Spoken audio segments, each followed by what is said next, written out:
नमस्कार, मैं स्वीटी और आप देख रहे हैं एनबीसी 24। कल यानी शनिवार को बिहार के मुख्यमंत्री नीतीश कुमार गृह विभाग की उच्च स्तरीय समीक्षा बैठक बुलाई। इस बैठक का मेन जो उद्देश्य था ये था कि बिहार में बढ़ते अपराध पर कैसे नियंत्रण पाना है। नीतीश कुमार ने यह भी कहा कि हमारा पहला जो प्राथमिकता है वो बिहार में बढ़ते अपराध पर नियंत्रण पाना है और ऐसे में इसको लेकर भी अब विपक्ष जो है हमलावर है। विपक्ष का कहना है कि इस बड़ी समीक्षा बैठक में एडीजी और जिस तरह से जो है डीजीपी मौजूद ही नहीं रहे। ऐसे में आपको बता दें कि आरजेडी ने सीएम नीतीश की मीटिंग पर बड़ा सवाल खड़ा कर दिया है। दरअसल बता दें कि बीते दिनों शनिवार को कहा कि नीतीश कुमार की अपराध पर नियंत्रण पाना राज्य सरकार की सर्वोच्च प्राथमिकता है और उसमें किसी प्रकार की कोताही नहीं होनी चाहिए। मुख्यमंत्री ने पटना के एक अन्य मार्ग स्थित अपने आधिकारिक आवास संकल्प में गृह विभाग की उच्च स्तरीय समीक्षा बैठक में अधिकारियों को आवश्यक निर्देश दिए और कहा कि कानून व्यवस्था को बनाए रखने के लिए पुलिस और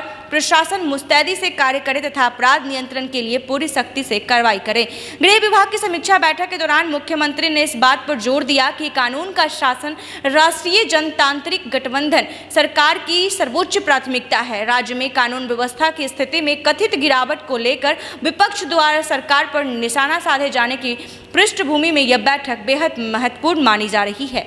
मुख्यमंत्री कार्यालय यानी कि सीएमओ की ओर से जारी एक बयान के अनुसार नीतीश कुमार ने कहा कि सरकार कानून व्यवस्था से कोई समझौता नहीं करेगी और लापरवाह पुलिसकर्मियों के खिलाफ सख्त कार्रवाई की जाएगी। उन्होंने पुलिस अधिकारियों को रात्रि गश्त बढ़ाने के निर्देश दिए तथा वरिष्ठ अधिकारियों से अपने अपने संबंधित क्षेत्रों में नियमित निरीक्षण करने का आग्रह किया।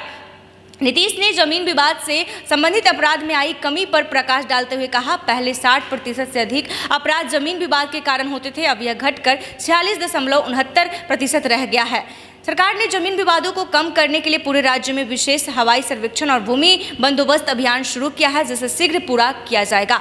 मुख्यमंत्री ने संगठित अपराधी गिरोहों के खिलाफ कार्रवाई के भी आदेश दिया तथा इस संबंध में आवश्यक उपाय किए जाने की आवश्यकता पर बल दिया। उन्होंने कानून व्यवस्था को और बेहतर बनाने के लिए राज्य पुलिस में विभिन्न श्रेणियों में जिस तरह से 2,29,139 नए पदों के सृजन की भी घोषणा की। उन्होंने बताया कि वर्तमान में लगभग 1,06,436 पुलिस कर्मी सेवारत हैं तथा शेष रिक्तियों को भरने के प्रयास जारी हैं। मुख्यमंत्री ने कहा कि बिहार पुलिस में करीब 30,000 महिलाएं कार्यरत हैं, जो भारत के किसी भी राज्य में सबसे ज्यादा हैं। हमने पुलिस बल और राज्य सरकार की अन्य सेवाओं में महिलाओं के लिए 35% आरक्षण सुनिश्चित किया है। बाद में मुख्यमंत्री ने पर्यटन विभाग की समीक्षा बैठक की अध्यक्षता की, जिसके दौरान उन्होंने अधिकारियों को पुनौरा धाम जानकी मंदिर के विकास कार्य को पूरा करने का निर्देश दिया।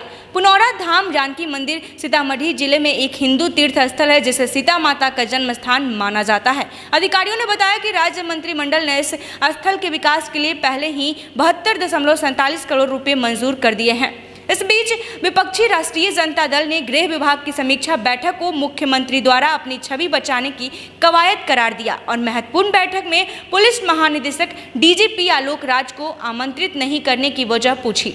राजद प्रवक्ता मृत्युंजय तिवारी ने कहा, बिहार पुलिस गृह विभाग के अधीन है। जब मुख्यमंत्री ने गृह विभाग की समीक्षा बैठक बुलाई और राज्य पुलिस के लिए निर्देश जारी किए तो बिहार के डीजीपी को वहां मौजूद रहना चाहिए था। इसके अलावा अपर पुलिस महानिदेशक यानी एडीजी कानून और व्यवस्था को भी आमंत्रित नहीं किया गया। यह राज्य में कानून व्यवस्था की स्थिति बनाए रखने में राज्य सरकार की गंभीरता को दर्शाता है। मुख्यमंत्री को राज्य में लोगों की समस्याओं की बिल्कुल भी परवाह नहीं है। बैठक मुख्यमंत्री द्वारा केवल अपनी छवि बचाने की कवायद की थी। तो ऐसे में बता दें कि नीतीश कुमार के द्वारा कल समीक्षा बैठक बुलाई गई। इसको लेकर आरजेडी के प्रवक्ता मृत्युंजय तिवारी ने हमला बोला है। साफ तौर पे कहा है कि इतनी बड़ी बैठक में कानून व्यवस्था को लेकर जब बैठक बुलाई गई तब डीजीपी और एडीजी मौजूद नहीं थे। इससे साफ तौर पे ये दर्शाता है कि नीतीश कुमार सिर्फ अपनी छवि बनाने के लिए ये कवायद की थी। तो ऐसे ही तमाम खबरों के लिए देखते रहें एनबीसी 24। धन्यवाद।